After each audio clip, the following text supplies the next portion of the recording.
Welcome to Saraswati Mastery classes and we are learning English. And in series of learning English, we have completed present and past tense and now I am teaching you future tense. And in future tense, we have completed future simple tense. And today I am teaching you future continuous tense. तो साथियों आज अपन future continuous tense पढ़ रहे हैं। तो मैं आपको इन tense के माध्यम से यानी इन टेंस के माध्यम से आपको छोटे छोटे वाक्य सिखाना है, हिंदी से इंग्लिश बनाना है या इंग्लिश से हिंदी बनाना है। टेंस का क्या स्ट्रक्चर है, उस टेंस की हेल्पिंग वर्ब क्या है, उस टेंस की पहचान क्या है, वो सारी बातें बताऊँगा। साथ ही अफर्मेटिव सेंटेंस है, नेगेटिव सेंटेंस है, इंट्रोगेटिव सेंटेंस है, साथ ही correct form of the verb के लिए जो एडवर्बियल आती है उनके बारे में भी मैं मेरी क्लास में आपको बताता हूँ। तो जुड़े रहिए कंटिन्यू मेरी क्लास से। इससे पहले हम पढ़ चुके हैं प्रेजेंट एवं पास्ट टेंस और अभी हम पढ़ रहे हैं फ्यूचर टेंस। फ्यूचर में भी हम फ्यूचर सिंपल कंप्लीट कर चुके हैं। तो आप मेरी पुरानी क्लास से देखना चाहते हो तो वो आपको मेरे डिस्क्रिप्शन लिंक में मिल जाएगी। अब हम पढ़ रहे हैं फ्यूचर कंटिन्यूस टेंस। तो आज मैं आपको फ्यूचर कंटिन्यूस टेंस कंप्लीट कराऊंगा जिसके अंतर्गत एडवर्बियल है, हेल्पिंग वर्ब है, हिंदी वाक्यों की पहचान है, अफर्मेटिव, नेगेटिव, इंट्रोगेटिव, सारी बातें बहुत ही कम समय में कंप्लीट करवाऊंगा। तो जुड़े रहिएगा मेरी क्लास से लास्ट तक। तो आज अपना है फ्यूचर कंटिन्यूस टेंस। फ्यूचर यानी भविष्य का और कंटिन्यू यानी जारी। जो टेंस भविष्य के कंटिन्यू यानी जारी कार्य को दिखाता है उस टेंस को फ्यूचर कंटिन्यूस टेंस कहेंगे। जैसे कि मैं वाक्य बोलता हूँ, अगले साल हम क्रिकेट खेल रहे होंगे, वे दौड़ रहे होंगे, वह प्रश्न पूछ रही होगी, अगले साल हम परीक्षा दे रहे होंगे, कल इस समय हम होटल में चाय पी रहे होंगे, वे दौड़ रहे होंगे, वह मुझे बात कर रही होगी, या फिर अगले साल मैं उसे प्रपोज कर रहा हूँगा। तो इस प्रकार के जो मैं सेंटेंस बोले हैं वो भविष्य के जारी कार्य दिखा रहे हैं। और इन वाक्यों के हिंदी अंत में देखें, इन वाक्यों की हिंदी पहचान देखें तो इन वाक्यों की अंत में रहा होगा, रही होगी, रहे होंगे आता है। तो मैं आपको बताता हूँ, इस टेंस में भविष्य के जारी कार्यों को दर्शाया जाता है। यानी भविष्य में जो कार्य जारी होते हैं उनको दर्शाया जाता है। यानी ऐसे कार्य जो फ्यूचर के दिए गए समय में जारी हो। किसी दिए गए समय में कोई जारी कार्य है तो उन कार्यों को फ्यूचर कंटिन्यूस टेंस में दर्शाया जाएगा। और साथ ही अपन देखें इस प्रकार के जो हिंदी वाक्य होते हैं उन वाक्यों के अंत में क्या होगा। एक तो रहा होगा, रही होगी और रहे होंगे आता है। इस टेंस में जो हिंदी वाक्य होते हैं उन वाक्यों के अंत में रहा होगा, रही होगी, रहे होंगे आता है। तो आपको पता चल गया होगा फ्यूचर कंटिन्यूस टेंस में क्या होता है। यानी भविष्य के जारी कार्यों को दिखाया जाता है। साथ ही हिंदी वाक्यों के अंत में रहा होगा, रही होगी, रहे होंगे आता है। अब अपन चलते हैं इंग्लिश में इसकी पहचान क्या है। यानी एडवर्बियल। वे कौन से एडवर्बियल है जिनसे अपने को पता लग जाएगा कि ये फ्यूचर कंटिन्यूस टेंस का वाक्य है, ताकि अपने जो correct form of the verb से संबंधित जो क्वेश्चन आता है उनको अपन अच्छे से कंप्लीट कर सकें। एडवर्बियल के माध्यम से अपन पता लगा पाएंगे यह वाक्य कौन से टेंस का है। अब अपने को पता चल जाएगा फ्यूचर कंटिन्यूस टेंस का है तो अपन उसके अकॉर्डिंग उसमें हेल्पिंग वर्ब यूज़ करेंगे एवं मैन वर्ब की जो फॉर्म आती है, प्रेजेंट पार्टिसिपल है या पास्ट पार्टिसिपल है, फर्स्ट फॉर्म, सेकंड फॉर्म जो भी है या आईएनजी फॉर्म है, उन फॉर्म का यूज करेंगे। तो अब अपन देखते हैं इस टेंस की एडवर्बियल। अब हम देखते हैं एडवर्बियल। तो एडवर्बियल हमारे लिए बहुत उपयोगी है। जैसे कि हम कंपटीशन परीक्षा दे रहे हैं या फिर कोई भी स्कूल का एग्ज़ाम है, उसमें करेक्ट फॉर्म दी वर्ब से संबंधित क्वेश्चन आते हैं। तो वो क्वेश्चन जो होंगे अपने को एडवर्बियल होने पर ही अपन सही कर पाएंगे। तो मैं बताता हूँ इस टेंस की जो एडवर्बियल है मुख्य रूप से वो, एक तो at this time, at that time और in this day. At this time आ गया या फिर एट दैट टाइम आ गया या इन दिस डे आ गया। और उनके साथ में यानी at this time tomorrow, at this time next day, at that time next morning, next night, in this day next year आ गया। यानी इनसे जुड़ा हुआ कोई शब्द हो, फ्यूचर से रिलेटेड हो, तो वो हो जाएगा फ्यूचर कंटिन्यूस टेंस। यानी जो ये एडवर्बियल है कंटिन्यूस टेंस को शो करती है, और ये एडवर्बियल साथ में जुड़े हुए जो शब्द हैं वो फ्यूचर को शो करते हैं। तो ये हो जाएगा कंटिन्यूस और ये हो जाएगा फ्यूचर। यानी फ्यूचर जब ये दोनों साथ साथ आएंगे, एट दिस टाइम या फिर एट दैट टाइम या इन दिस डे, कोई एक होगा इन तीनों में से, और साथ में इनमें से या फ्यूचर से रिलेटेड कोई भी ऐसा शब्द हो सकता है जो फ्यूचर को शो करता है, तो उस स्थिति में हो जाएगा अपना फ्यूचर कंटिन्यूस टेंस। तो आपको समझ में आ गया होगा। Eight this time plus tomorrow हो सकता है, eight that time plus tomorrow या नेक्स्ट डे, इनमें से कोई सा भी शब्द हो सकता है, इन दिस डे, नेक्स्ट ईयर। इस प्रकार के अगर एडवर्बियल आते हैं तो वो अपना टेंस होगा फ्यूचर कंटिन्यूस टेंस। फिर अपने को उसमें उसके according helping verb main verb है जो कि लगानी पड़ेगी। अब देखते हैं अपन इस टेंस का स्ट्रक्चर, क्या स्ट्रक्चर है इस टेंस का, क्या हेल्पिंग वर्ब है, वो सारी बातें अपन देखते हैं स्ट्रक्चर में। अब स्ट्रक्चर में देखा जाए, अगर आप मेरे साथ कंटिन्यू जुड़े हुए हो तो आपको स्ट्रक्चर समझना कोई बड़ी बात नहीं होगी। जैसे कि हर टेंस में पढ़ते आए, सबसे पहले सब्जेक्ट होता है, फिर हेल्पिंग वर्ब होती है, फिर मेन वर्ब होती है, फिर ऑब्जेक्ट होता है। तो इस टेंस के संदर्भ में अपन देखें कौन कौन सी हेल्पिंग वर्ब है। तो हम इस टेंस में जो हेल्पिंग वर्ब यूज करते हैं, एक तो होती है शैल बी और एक होती है विल बी। विल बी, ये दो हेल्पिंग वर्ब है, उनको यूज किया जाता है, शैल बी और विल बी। साथ ही इसमें जो मेन वर्ब आएगी, जो कोई भी मेन वर्ब अपन यूज़ करेंगे उसके साथ आईएनजी फॉर्म जोड़नी पड़ेगी। जैसे गो है तो गोइंग हो जाएगा, प्ले है तो प्लेइंग हो जाएगा, डांस है डांसिंग हो जाएगा। यानी आईएनजी वाली फॉर्म यूज की जाती है, मेन वर्ब के साथ हमेशा आईएनजी जोड़ा जाता है। तो मोटे रूप से अपने को यही बात देखनी है। अब मैं आपको बता देता हूँ कब शैल बी का यूज किया जाता है, कब विल बी का यूज किया जाता है। अब अपन देखें स्कूल या फिर ओल्ड इंग्लिश में देखें, वहाँ पर अपने को बताया जाता था आई वी के साथ शैल बी और विल बी का यूज किया जाता है, और अन्य के साथ विल बी का यूज होता है पुराने समय में, यानी ओल्ड इंग्लिश में। लेकिन आज मॉडर्न इंग्लिश में, यानी स्कूल लेवल के बाद देखते हैं अपन कॉलेज लेवल या अपर स्कूल या कॉलेज लेवल या फिर मॉडर्न इंग्लिश में, वहाँ पर ऐसा कुछ नहीं है। यानी शैल बी का या शैल का प्रयोग ना के बराबर किया जाता है, इसका प्रयोग ना के बराबर होता है। हर जगह विल का ही प्रयोग किया जाता है। यानी अपने को अब यहाँ ज़्यादा ध्यान नहीं रखना है कब शैल का प्रयोग करना है, कब विल का प्रयोग करना है। ओल्ड इंग्लिश में अपने को ये बताया जाता था आई वी के साथ शैल व अन्य के साथ विल का प्रयोग।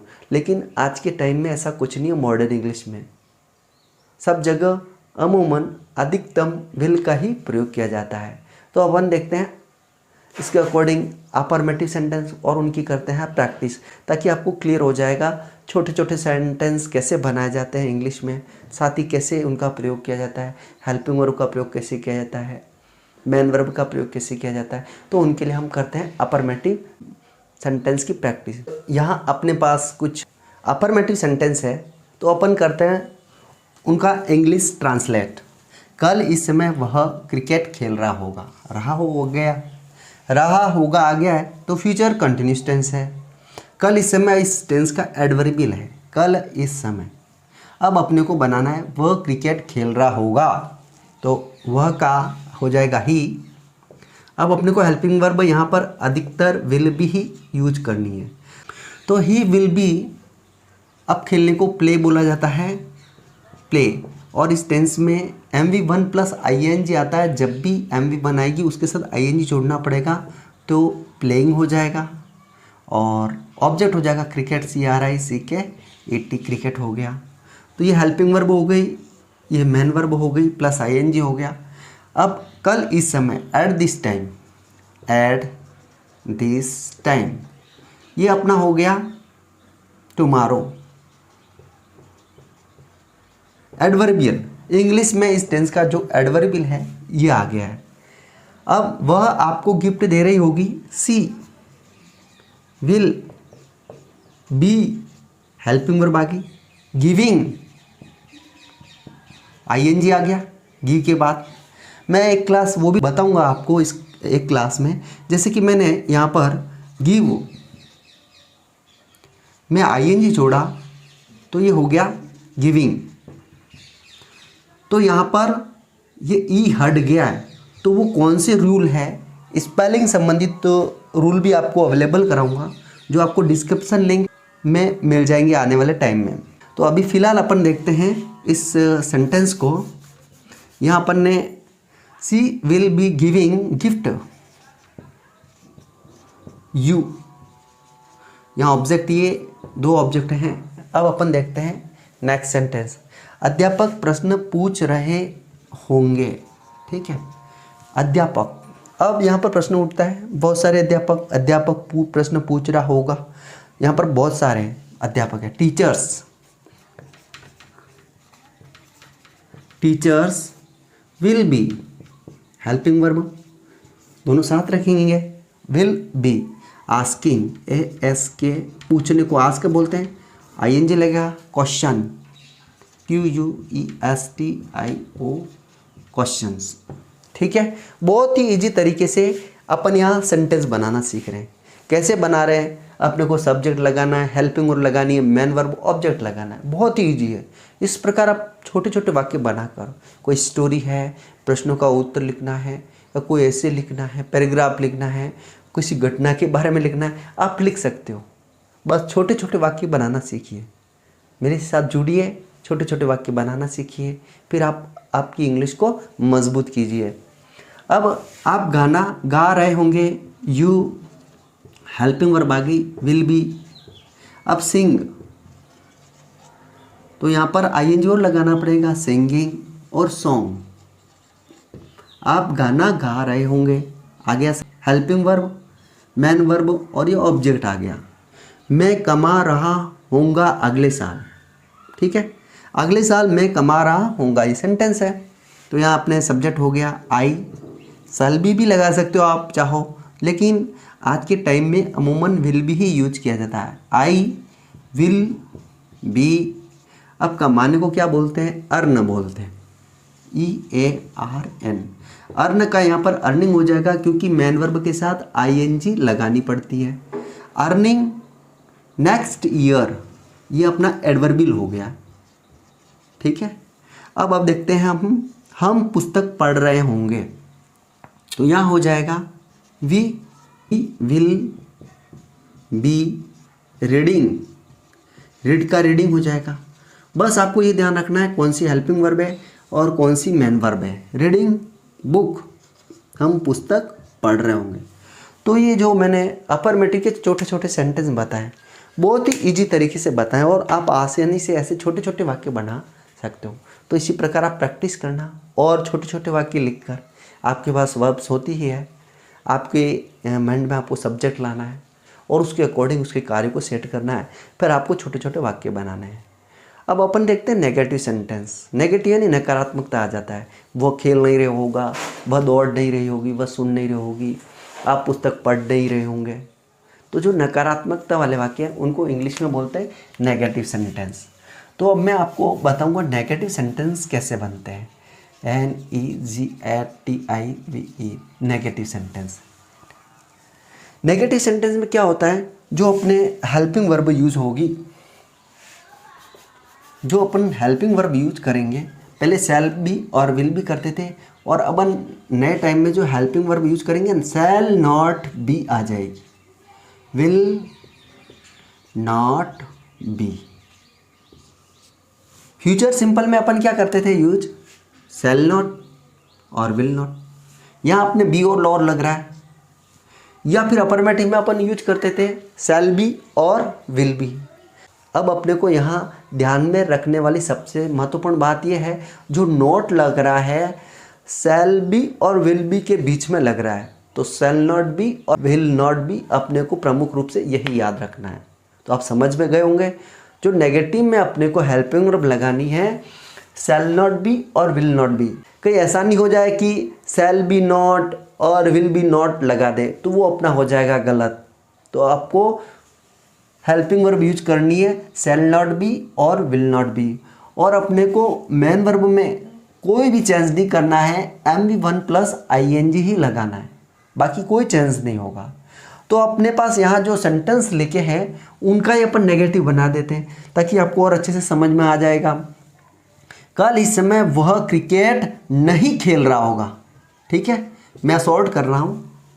अब क्रिकेट नहीं खेल रहा होगा, आपको यहाँ क्या करना है, विल नॉट बी, बस ये हेल्पिंग वर्ब हो गई।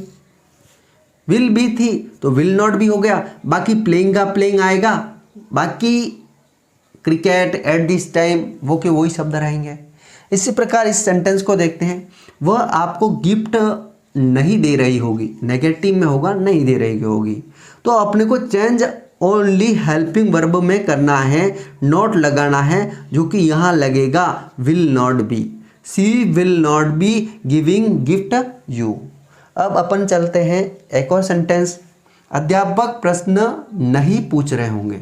देखो नेगेटिव अर्थात नकारात्मक में कैसे वाक्य बन रहे हैं। टीचर्स, अब अपने को हेल्पिंग वर्ब लगानी है, not be, will not B, will not भी आ गया। बाकी अपने पास मैन वर्ब के साथ ING लगाना ही था। क्वेश्चन ऑब्जेक्ट है, वैसा का वैसा आ जाएगा।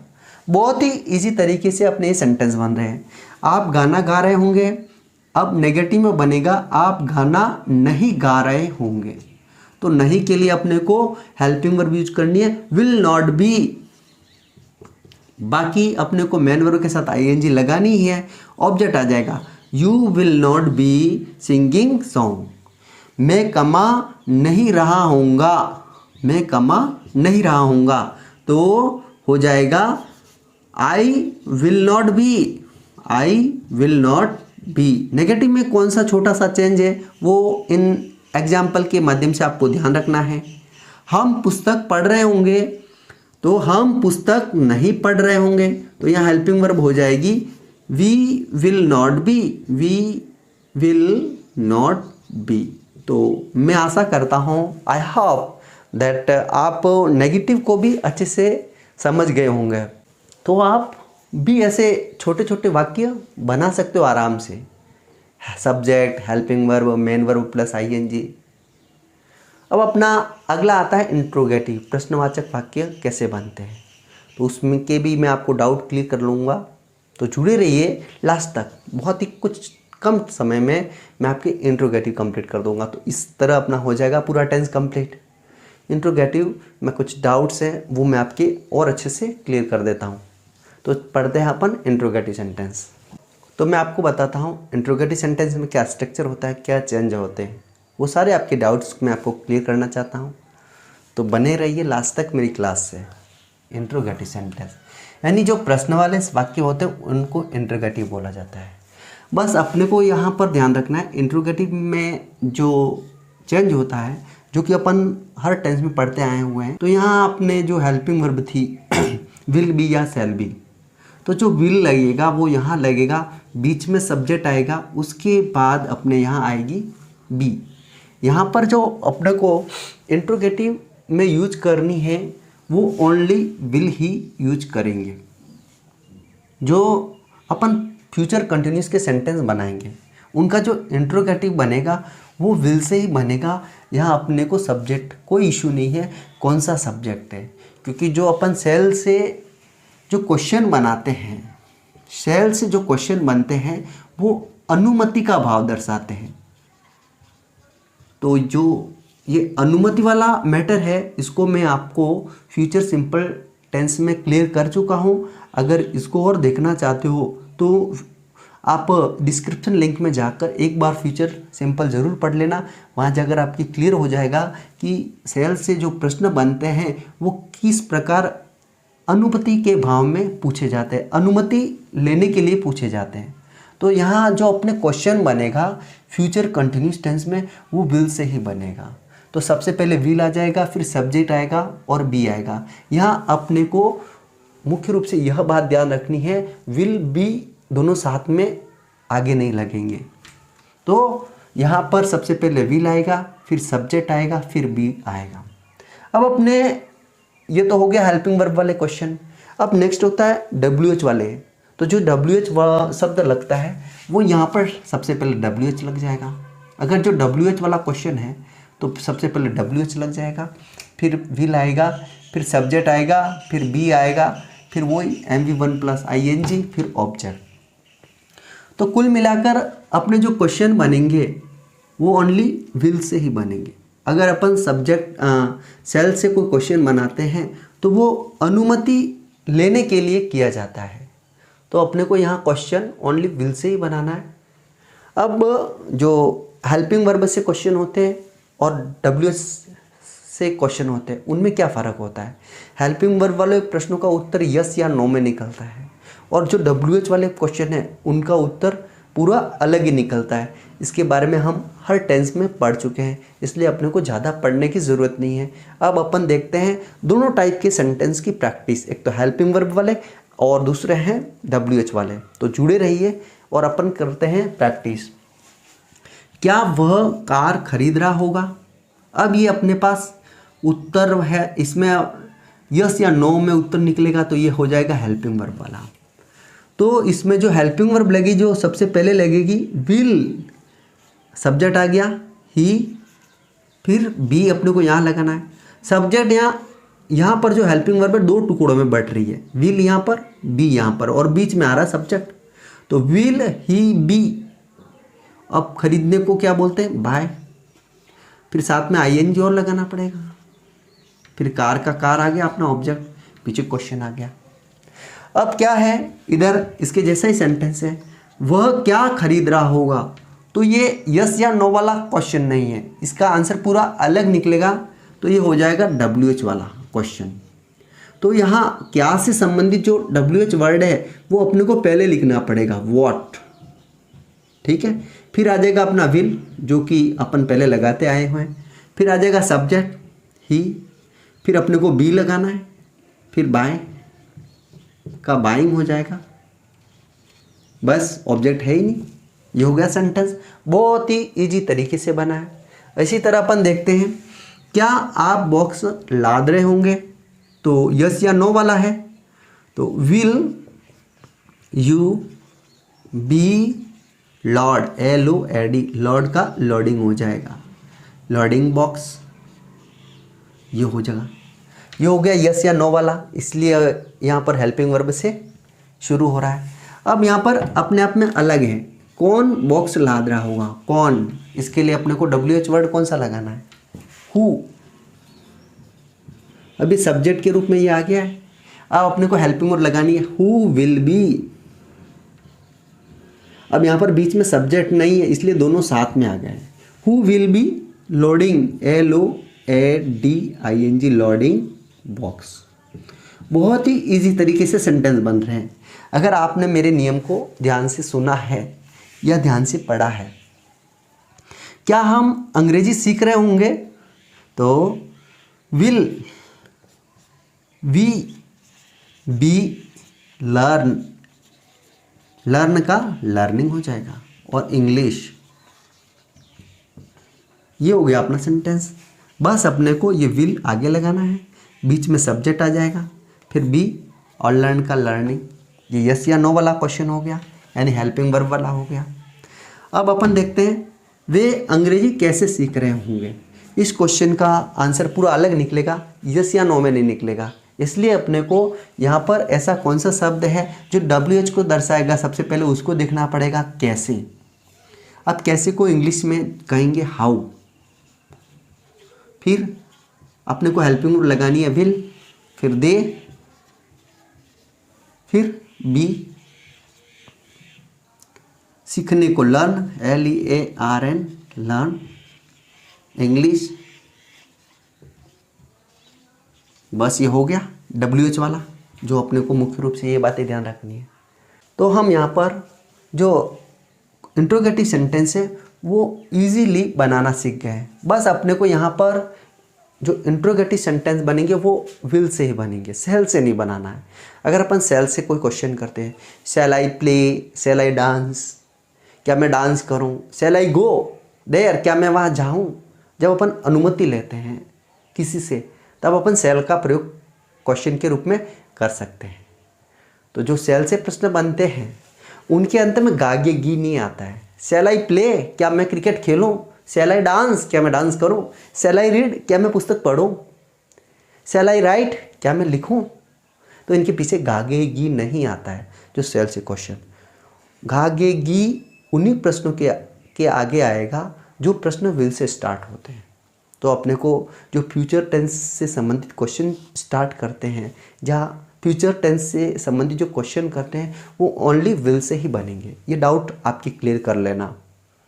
तो आज अपन ने फ्यूचर सिंपल तो पहले ही कर चुके हैं, फ्यूचर कंटिन्यूस टेंस पढ़ा, उसमें फ्यूचर टेंस की क्या पहचान है, किसे कहते हैं और हिंदी वाक्य में इसकी क्या पहचान है, एडवर्बियल क्या है, स्ट्रक्चर क्या है। साथ में अफर्मेटिव, नेगेटिव, इंट्रोगेटिव इन वाक्यों को पढ़ा। साथ में प्रैक्टिस भी की, एग्जाम्पल भी देखे, हेल्पिंग वर्ब क्या है, किस जगह कौन सी हेल्पिंग वर्ब आती है, ये सारी छोटी छोटी बातें पढ़ी। तो इन सारी बातों को और ध्यान रखना, साथ ही कंटिन्यू जुड़े रहिएगा। नेक्स्ट अपन 2 टेंस बहुत जल्दी से ख़त्म करेंगे और उसके बाद और अच्छे से अच्छे टॉपिक लेंगे जो कि आपके प्रतियोगी परीक्षा है या फिर स्कूल लेवल में किसी भी क्लास के लिए बहुत उपयोगी होंगे। तो मैं आपको बहुत ही सरल विधि से ऐसी इंग्लिश सिखाऊंगा, आप कभी भूल नहीं पाओगे। तो जुड़े रहिएगा मेरे इस चैनल से। Continue with me for learning English. All the best and share my channel, subscribe my channel, and if you like my class, press like button. So it's okay. Next meet, next class. तब तक के लिए जय हिंद, जय भारत।